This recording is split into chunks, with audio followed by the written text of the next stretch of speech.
జకర్యాకు వ్రాసిన గ్రంథము 11వ అధ్యాయము.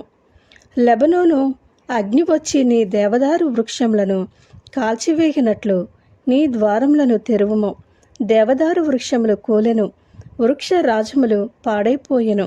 సల వృక్షములారా అంగలాచుడి, చిక్కని అడవి నరకబడెను. సింధూర వృక్షములారా అంగలాచుడి. గొర్రె బోయల రోదన శబ్దము వినబడుచున్నది. ఏలయనగా వారి అతిశయాస్పదము లయమాయెను. కొదమ సింహముల గర్జనము వినబడుచున్నది. ఏలయనగా యోర్దాను యొక్క మహారాణ్యము పాడైపోయెను. నా దేవుడైన యెహోవా సెలవిచ్చినదేమనగా, వధకేర్పడిన గొర్రెల మందను మేపుము. వాటిని కొనువారు వాటిని చంపియు నిరపరాధులమని అనుకుందరు. వాటిని అమ్మినవారు మాకు బహు ద్రవ్యము దొరుకుచున్నది, యెహోవాకు స్తోత్రమని చెప్పుకుందరు. వాటిని కాయువారు వాటి ఎడల కనికరము చూపరు. ఇదే యెహోవా వాక్కు.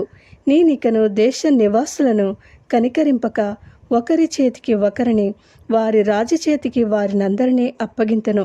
వారు దేశమును నాశనము చేయగా వారి చేతిలో నుండి నేనెవరిని విడిపింపను.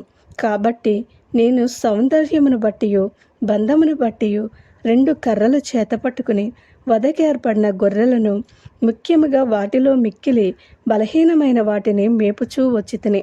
1 నెలలోగా కాపర్లలో 3 సంహరించితిని. ఎలయనగా నేను వారి విషయమై సహనము లేనివాడను కాగా వారు నా విషయమై ఆయాసపడిరి.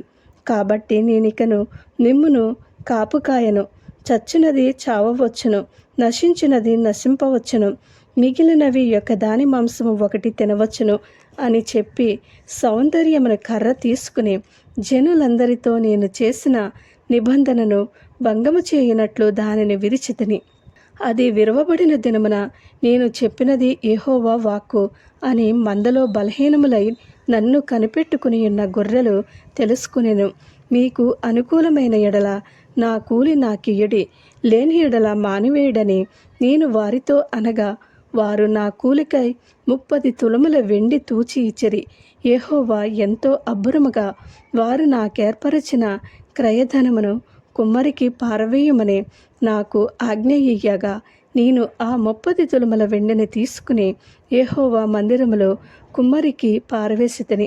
అప్పుడు బంధమును బట్టి నా 2వ కర్రను తీసుకుని యూదా వారికిని ఇశ్రాయేలు వారికిని కలిగిన సహోదర బంధమును భంగము చేయనట్లు దాని విరిచితిని.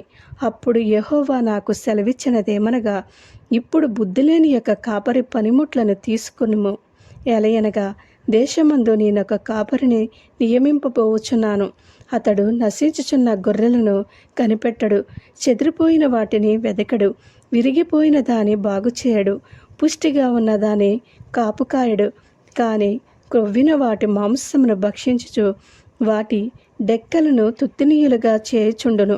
మందను విడనాడు పనికిమాలిన కాపరికి శ్రమ. అతని చెయ్యియు కుడి కన్నును తెగవేయబడును.